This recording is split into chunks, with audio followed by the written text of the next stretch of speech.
Okay, great, very much. Thank you very much, Chairman Levin and Representative Camp, for the opportunity to be part of this third panel, an important panel today, and to represent Michigan. The growth of renewable energy in America, in particular, solar, is very important to me personally and professionally as a scientist and as a CEO. I really do believe that our country is at the dawn of a new energy era, a transformation that will provide more clean energy, options like solar, wind, and other renewable sources, as well as energy efficiency products that will change the way we purchase and use energy in our lives and in our businesses. Dow Corning is one of the world's leading manufacturers of silicon-based products, contributing technology and materials along the entire solar value chain, most notably at the very beginning of the manufacturing process with polycrystalline silicon. We are also involved in a number of energy efficiency technologies from automotives to appliances, and especially in green building construction. As a result, I know firsthand that America's energy transformation is inexorably linked to our nation's economic and manufacturing future. This transformation calls for new paths and partnerships requiring the joint leadership and investment of the government and private industry. Working together, we can achieve integrated policy prescriptions that address education and workforce development, advanced manufacturing, technology deployment, and market readiness. With forward-thinking leadership and management, this transformation will bring with it new industries, hundreds of thousands of new jobs, a sustainable source of economic growth, and a reduced carbon footprint, all good for our country and for our global environment. For our part, Dow Corning has announced more than $5 billion in investments in solar technology and manufacturing capability in the past 5 years. While most of that is in capital for advanced manufacturing operations in polycrystalline silicon and in silane for flexible thin film solar applications, it also includes research and development to improve the performance and cost efficiency of solar cells and modules, and investments in training and education in our local communities. We have been on the receiving end of economic development offers from other nations, nations that have aggressive policies to support the growth of renewable energy in their country.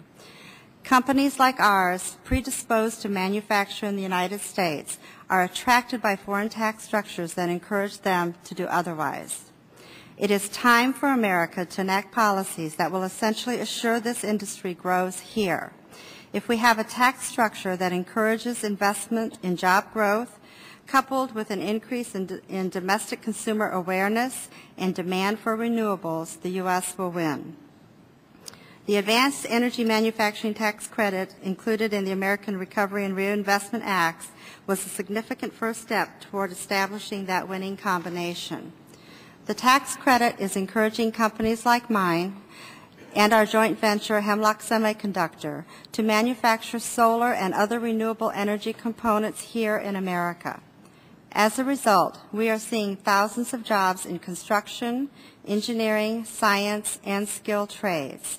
I'm pleased to tell you that Dow Corning benefits from the Advanced Energy Manufacturing Tax Credit. Our customers are benefiting, and that green jobs in our operations are real and affecting real families.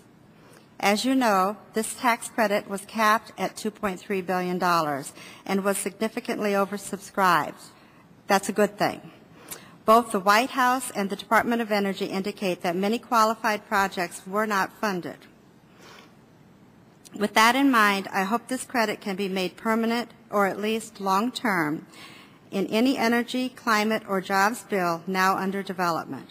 The permanency will help businesses, large and small, plan for capital investments in the U.S., and more importantly, it signals that this country is serious about leading in the global renewable energy sector. To build on that and to truly implement the transformation before us, Dow Corning proposes a 4-point plan to address the technical, legislative, regulatory, manufacturing, and workforce-related factors that influence America's ability to develop a thriving domestic renewable energy industry. First, we encourage Congress and the administration to enact new federal policies and regulations that will encourage the rapid development and deployment of energy-efficient and renewable energy technologies. We can create new jobs and businesses and promote U.S. competitiveness in the global market, improve the environment, and increase our energy security. We propose a robust federal renewable energy standard and federal interconnection and net metering standards, all part of the larger effort to increase the adoption by Americans. I have already mentioned the immediate need for federal tax incentives to spur domestic manufacturing and compete in the strength of foreign offerings. Despite anticipated domestic growth in renewable energy installations, the majority of manufacturing occurs outside the United States in such countries as China, Germany, Malaysia, the Philippines, boasting roughly 40% of the manufacturing tax credits in high-demand markets. Let's make sure when a corporation is looking to build a manufacturing facility, the competition is between the states here at home and not countries overseas. Second, we advocate for increased federal funding for research and development to accelerate solar technology innovation and to advance solar manufacturing capabilities.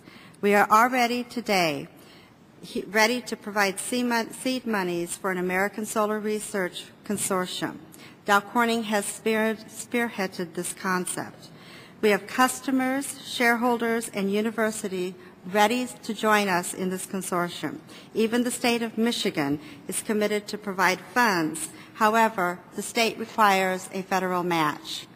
Today, $6 million in federal matching funding would move this consortium from a concept to immediate groundbreaking. And this consortium would move solar technology faster to the marketplace.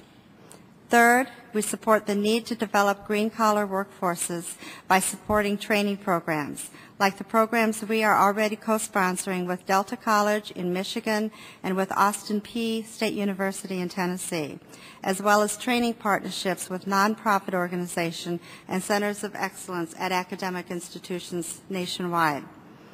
And fourth, we need the federal government to lead by example in the implementation of clean technologies through procurement of on-site generation, building retrofits for energy efficiency, and new green building standards.